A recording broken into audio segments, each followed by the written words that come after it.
Assalamualaikum warahmatullahi wabarakatuh. Perkenalkan, kami dari kelompok 2 dari kelas 6C.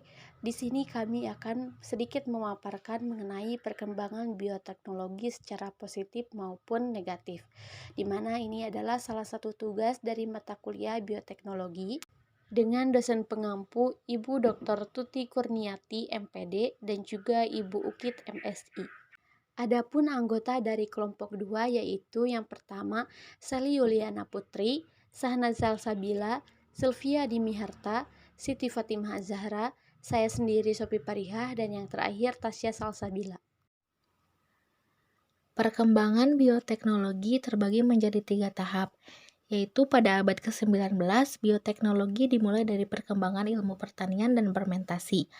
Pada abad ke-19 ini, enzim dan protein mulai ditemukan dan pada saat yang sama, salah satu bakteri penting dalam proses pengembangan antibiotik secara bioteknologi ditemukan. Bakteri tersebut yaitu Escherichia coli.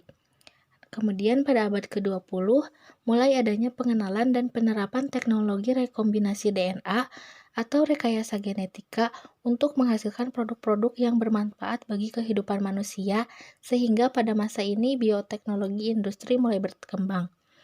Dan di penghujung abad ke-20, ditandai dengan munculnya temuan-temuan bioteknologi yang fundamental. Nah, pada abad ke-21 mulai berkembang lagi dengan adanya identifikasi genom manusia, tanaman dan mikroba yang memiliki dampak signifikan bagi kepentingan manusia. Soeharto dalam bukunya membagi era perkembangan bioteknologi ke dalam 5 era, yaitu ada era pra-Pasteur, era antibiotik, era pasca antibiotik, dan era bioteknologi modern.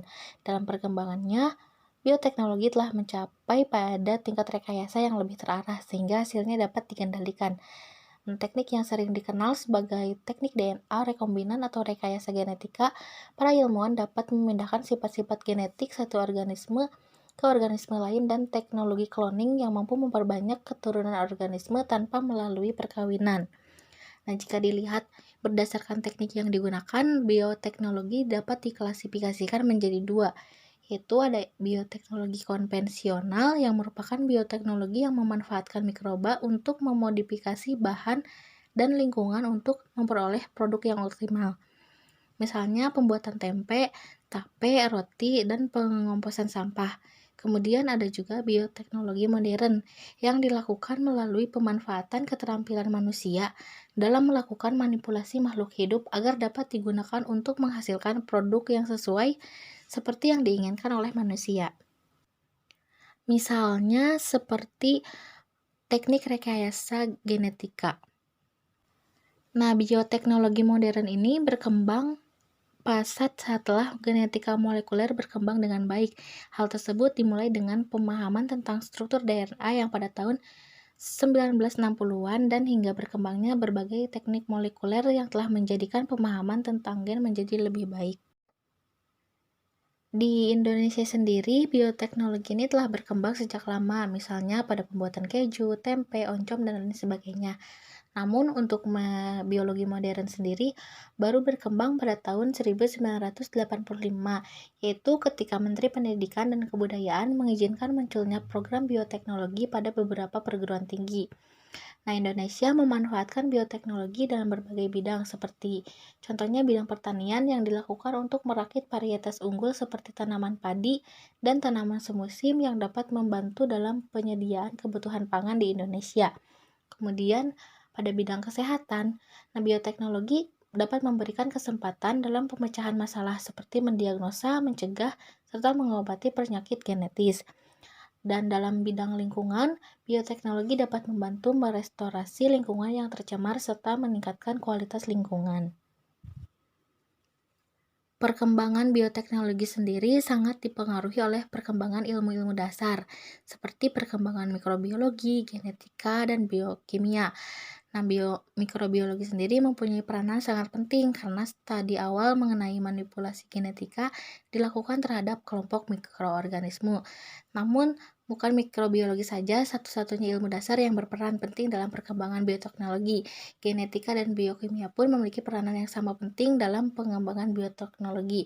Karena pada genetika, mengenai pola pewarisan sifat dan substansi genetik menjadi dasar dalam teknologi DNA rekombinan seperti persilangan dan mutasi. Sedangkan biokimia memberikan dasar pemahaman mengenai struktur genetik dan makromolekul lain misalnya seperti enzim. Dan pada akhirnya mikrobiologi, genetika, dan biokimia ini berkembang secara simultan sehingga dapat mendorong perkembangan bioteknologi itu sendiri. Pada perkembangan bioteknologi tentunya banyak didukung oleh ilmu-ilmu yang berbasis molekuler, misalnya seperti biologi molekuler, genetika molekuler, sel, jaringan, dan biokimia, serta tentunya dibantu oleh adanya kemajuan teknologi. Nah, perkembangan bioteknologi dapat dikelompokkan menjadi 4 gelombang, yaitu ada gelombang pertama, di mana pada tahap ini dapat dicirikan oleh adanya pemanfaatan mikroba untuk pengawetan atau pembuatan makanan dan minuman melalui penggunaan mikroba secara tradisional. Contohnya itu seperti bir, anggur, keju, yogurt, tempe, oncom, dan lain-lain. Nah, pada gelombang ini, pembuatan bir dengan fermentasi jasa trenik merupakan proses bioteknologi yang tertua. Sampai pada 3000 tahun kemudian, pembuatan bir mulai dikembangkan hingga memiliki berbagai cita rasa. Sampai pada saat sekarang ini, bioteknologi dapat memberdayakan jenis-jenis minuman serta tanaman dalam varietas yang beragam. Kemudian ada gelombang kedua. Gelombang kedua ini terjadi pada proses bioteknologi yang berlangsung dalam keadaan tidak steril. Hal tersebut disebabkan karena bentuk fermentasinya yang di tempat terbuka, sehingga besar kemungkinannya untuk terkontaminasi oleh mikroorganisme yang lainnya. Kemudian ada gelombang ketiga. Pada gelombang ketiga ini diterapkan rekayasa genetika dan proses bioteknologi ini berlangsung dalam kondisi steril. Nah, bioteknologi jenis ini juga merupakan proses-proses biologis atau fermentasi di tempat yang tertutup sehingga dapat menjaga adanya mikroorganisme dari luar yang akan mengkontaminasi. Dan ada juga gelombang keempat. Nah, gelombang keempat ini dicirikan dengan adanya perekayasaan struktur enzim atau 3 dimensi yang dikaji dalam bidang protein engineering.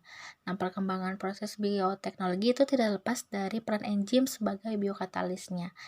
Adanya pengajian sifat dan kinetika reaksi enzimatik dan perkembangan peralatan analisis seperti kristalografi sinar X dan spektrometer masa yang ditopang oleh rekayasa genetik telah memungkinkan ahli biokimia untuk dapat merekayasa enzim sesuai dengan sifat yang diinginkan. Terdapat kelebihan dan kekurangan bioteknologi konvensional, di mana sebagaimana kita tahu bahwa bioteknologi memiliki kelebihan dan kekurangan terhadap kehidupan masyarakat beserta lingkungannya. Melalui bioteknologi konvensional ini, manusia sebenarnya telah melakukan perubahan komposisi genetika pada tanaman dan hewan ternak selama bertahun-tahun melalui proses kawin silang dan seleksi. Nah, tanaman dan hewan ternak pilihan yaitu yang memiliki sifat yang lebih unggul, diperbanyak dan dibudidayakan, sehingga bioteknologi ini menimbulkan perubahan sosial, budaya, dan etika di kalangan masyarakat.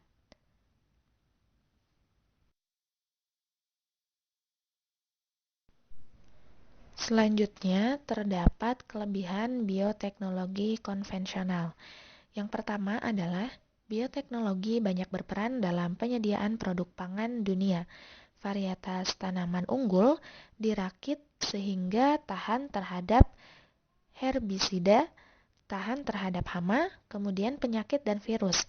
Tahan juga terhadap garam atau kekeringan, di samping juga meningkatkan kualitas dan produktivitas. Kemudian kelebihan yang selanjutnya adalah melalui produk bioteknologi, tanaman yang ditanam bebas dari gangguan agroekosistem.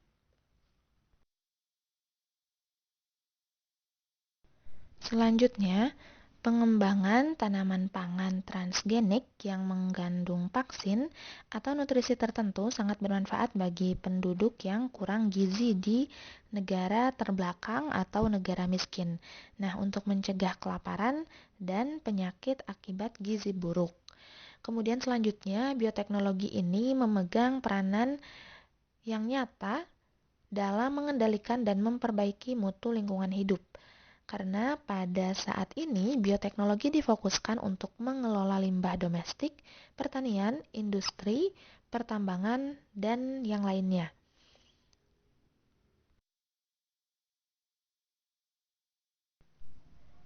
Kemudian, pengelolaan dari bioteknologi tidak hanya menyelamatkan dan mengamankan bahan-bahan buangan, tetapi juga mengembangkan sistem efektif untuk mendaur ulang yang dapat menghasilkan sumber energi dan bahan makanan alternatif.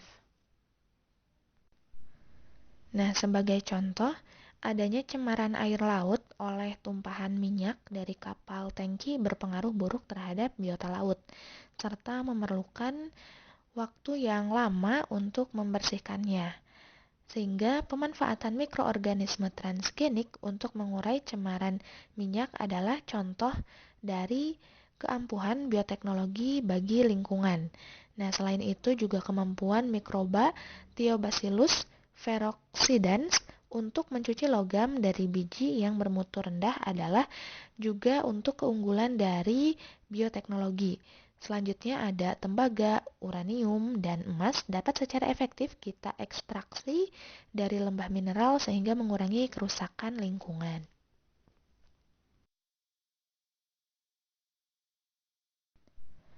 Kemudian, selain kelebihan-kelebihan yang sudah dijelaskan sebelumnya, bioteknologi konvensional juga memiliki kekurangan, yang diantaranya pertama adanya hak paten untuk produk bioteknologi, misalnya tanaman transgenik, yang menyebabkan kesenjangan yang timbul antara petani tradisional dengan petani berdasi menjadi semakin lebar.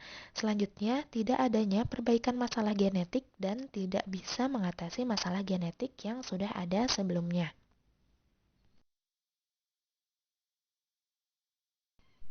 Kekurangan yang berikutnya adalah bioteknologi juga sangat mudah dipengaruhi oleh kondisi alam, antara lain suhu dan hama di lingkungan tersebut.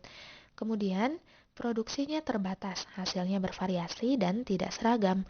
Juga perlu dilakukan inokulasi rutin dari kultur stok untuk menjaga kualitas dari fermentasi.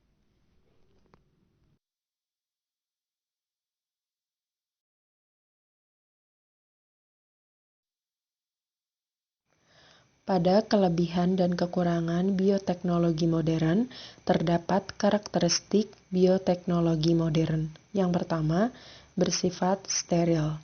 Nah, dalam pengerjaannya, bioteknologi ini membutuhkan perlakuan yang khusus karena menggunakan bagian organisme dalam seperti produksinya. Kemudian, kegiatan yang menggunakan bagian organisme seperti DNA dan bakteri membutuhkan peralatan dan pengerjaan yang steril dan aseptis untuk menghindari kontaminasi pada proses pengerjaan yang akan mengganggu hasil produksi. Kemudian yang kedua, membutuhkan keahlian khusus dalam pengerjaannya. Nah, aplikasi bioteknologi modern ini yang menggunakan metode bioteknologi dan peralatan yang canggih membutuhkan keahlian khusus untuk pengoperasiannya sehingga tidak semua orang tanpa belajar dan mendalami bidang ilmu genetika, biologi molekuler, biologi teknologi dan bidang ilmu yang relevan dapat melakukannya. Nah, kemudian yang ketiga, memiliki kualitas yang standar dan terjamin. Pada pelaksanaannya, bioteknologi modern ini untuk pengerjaan dengan protokol yang baru biasanya akan dilakukan tahap optimasi terlebih dahulu. Nah, yaitu tahapan yang dilakukan untuk mencapai metode yang standar untuk kegiatan tersebut. Sebagai contoh, kultur jaringan. Nah, maka akan dilakukan optimasi berapa konsentrasi larutan hormon pertumbuhan yang akan ditambahkan pada tanaman yang satu dengan yang lainnya. Nah, sehingga didapatkan protokol baku dan standar dari setiap tanaman. Kemudian yang keempat, mengaplikasikan metode-metode bioteknologi yang terkini dengan bantuan peralatan yang canggih.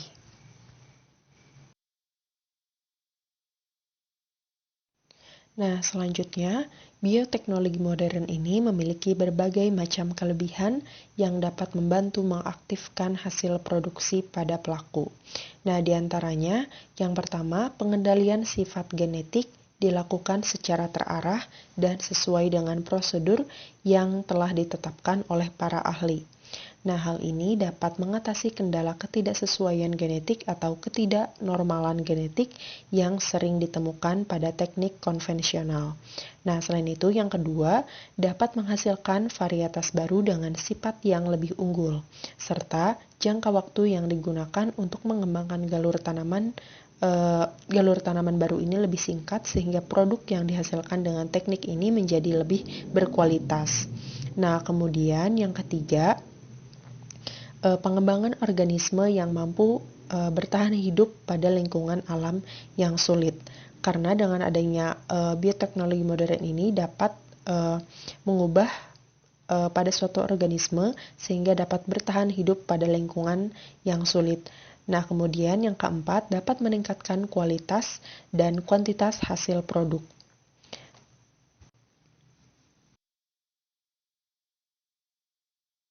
Nah, selanjutnya terdapat pula kekurangan pada bioteknologi modern.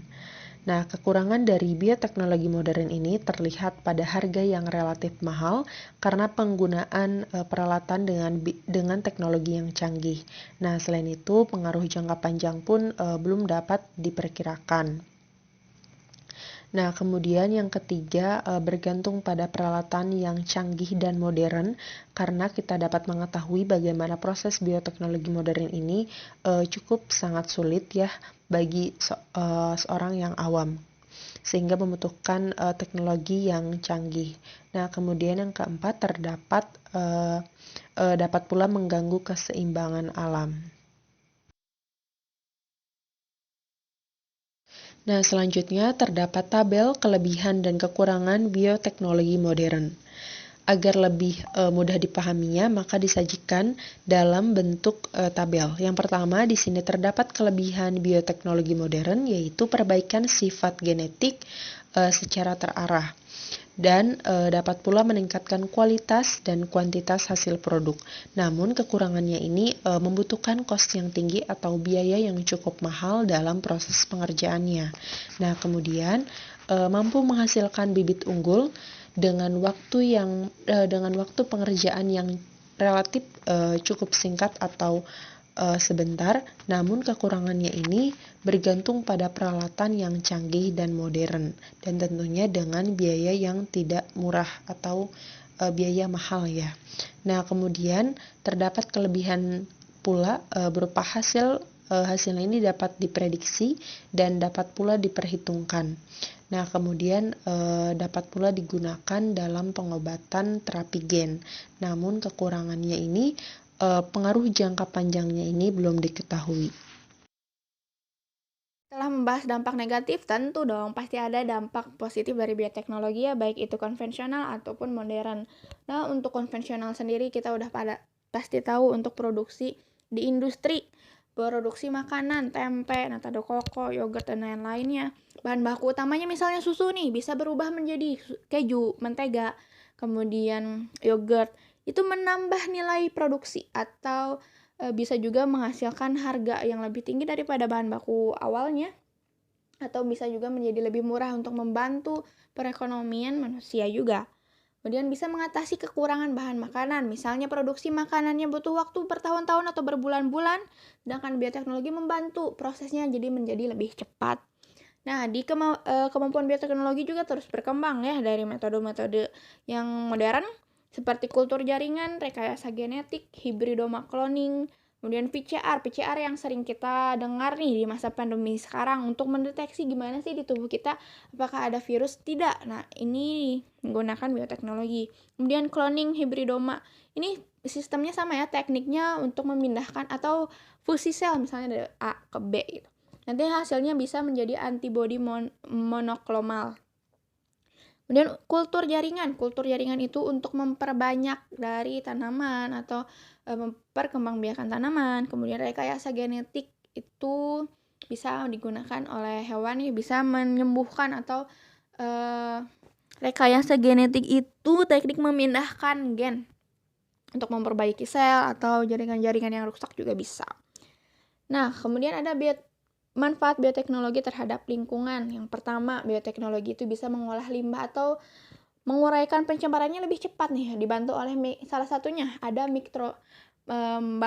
mikroba metanobakterium yang dapat menguraikan limbah dari menjadi metana, karbon dioksida, dan juga hidrogen. Selain itu, penghasil energi ramah lingkungan. Pemanfaatan biofuel bahan bakar dari metanobakterium bisa, metanobacillus bisa, dan metanacoccus juga bisa. Nah, untuk biogas sendiri, biogas itu digunakan biasanya dari kotoran hewan ternak ya, sapi. Kemudian nanti digunakan gasnya dipupuk, disimpan di sebuah wadah, nanti dimanfaatkan gasnya bisa menjadi bahan bakar. Kemudian bioetanol juga sama ya, bahan bakar etanol yang biasanya dari tumbuhan yang berpati, jagung, sorghum, gandum, itu untuk bahan bakar juga. Lebih sumber energi alternatif yang menggantikan BBM, sangat ramah lingkungan juga. Kemudian ada bidang pertanian nih. Di bioteknologi ini tadi ya kultur jaringan untuk meningkatkan variasinya.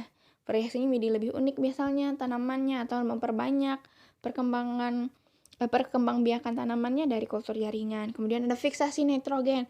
Fiksasi nitrogen ini prinsipnya ya, gas nitrogen yang ada di atmosfer didifusikan ke air terus terreduksi menjadi bahan organik. Nih, ini bantuan mikroba heterotrof, bakteri heterotrof atau bakteri juga autotrof bisa. Ini salah satunya contoh dari fiksasi nitrogen bisa menggunakan Rhizobium sp. Karena bersimbiosis dengan tanaman, biasanya dengan akarnya gitu, bersimbiosis. Kemudian bisa bioteknologi ini memberikan hormon tumbuhan ya untuk menghindari hama, menghindari penyakit. Kemudian meningkatkan tampilan buah dan sayur, misalnya buahnya menjadi warnanya lebih cantik gitu, lebih terang, menggugah minat selera, atau ukurannya lebih besar, atau di dalamnya bijinya dihilangkan, itu ya dengan bantuan bioteknologi. Kemudian ada dampak positif bioteknologi pada pertambangan nih, karena nih memisahkan logam dan bijinya itu cukup sulit. Ternyata ada bakteri yang bisa membantunya, yaitu Thiobacillus ferocidan. Terakhir, ada dampak positif bioteknologi pada kedokteran dan kesehatan. Nah, sebenarnya dari bidang kedokteran dan kesehatan ya, ini menjadi cikal bakal pengembangan medis yang lebih modern nanti ke depannya. Untuk kemajuan teknologi pengobatan ya, seperti vaksin, antibiotik, antibodi, kemudian interferon, terciptanya hormon yang lebih terjangkau untuk beberapa penyakit, membuat untuk obat-obatan melawan infeksi bakteri, virus, bisa juga menyembuhkan tumor atau kanker dari bioteknologi ini. Nah, antibodi monoklomal itu prinsipnya protein dibuat yang di laboratorium itu meniru kemampuan sistem kekebalan tubuh manusia untuk melawan virus, imunoterapi, dan patogen berbahaya lainnya. Nah, seperti vaksin juga contohnya meniru protein spike di virus SARS-CoV-19 itu di dalam tubuh. Itu bisa membantu, sangat-sangat berguna ya. Dampak positif bioteknologi ini cukup banyak dibandingkan dampak negatifnya menurut saya. Untuk selanjutnya yaitu dampak negatif dari bioteknologi. Di samping manfaat yang ditimbulkan dari bioteknologi, di mana bioteknologi dapat memberikan solusi dan juga pemecahan masalah, namun juga bioteknologi dapat memberikan dampak negatif yang menjadi merugikan bagi umat manusia. Dampak negatif penerapan bioteknologi terdapat pada berbagai aspek, di mana yang pertama pada aspek etika dan moral, lingkungan hidup, sosial dan ekonomi, serta kesehatan. Dampak negatif bioteknologi di bidang etika dan moral, salah satunya yaitu tidak jarang menyisipkan gen makhluk hidup ke dalam tubuh makhluk hidup lainnya atau biasa disebut dengan transplantasi gen. Metode ini dianggap pelanggaran hukum alam dan sulit untuk diterima masyarakat dalam penggunaan bahan pangan yang tidak berlabel, terutama bagi masyarakat yang menganut agama tertentu yang tidak memperbolehkan memakan makanan seperti babi, kemudian anjing atau dari sapi. Untuk selanjutnya, dampak negatif bioteknologi di bidang lingkungan hidup.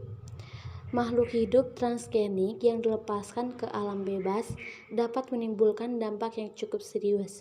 Hewan ataupun tumbuhan hasil dari rekayasa genetika yang terbuat tidak secara alami akan menyebabkan pencemaran lingkungan, terutama hewan-hewan transgenik yang membawa virus kemudian akan mengalami penyebaran yang mungkin manusia tidak pernah mengira sebelumnya, sehingga dalam penyebaran ini dapat memberikan dampak negatif bagi masyarakat, terutama manusia.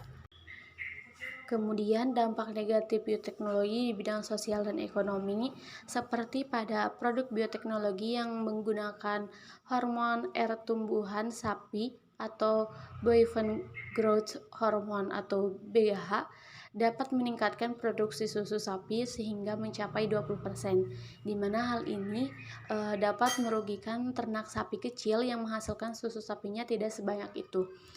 Lalu hasil yang diberikan dengan menggunakan hormon juga memberikan jumlah dan kualitas yang lebih tinggi dibandingkan peternak sapi yang tidak menggunakan hormon tersebut, sehingga hal tersebut dapat merugikan peternak kecil yang tidak menggunakan hormon tumbuhan sapi tersebut.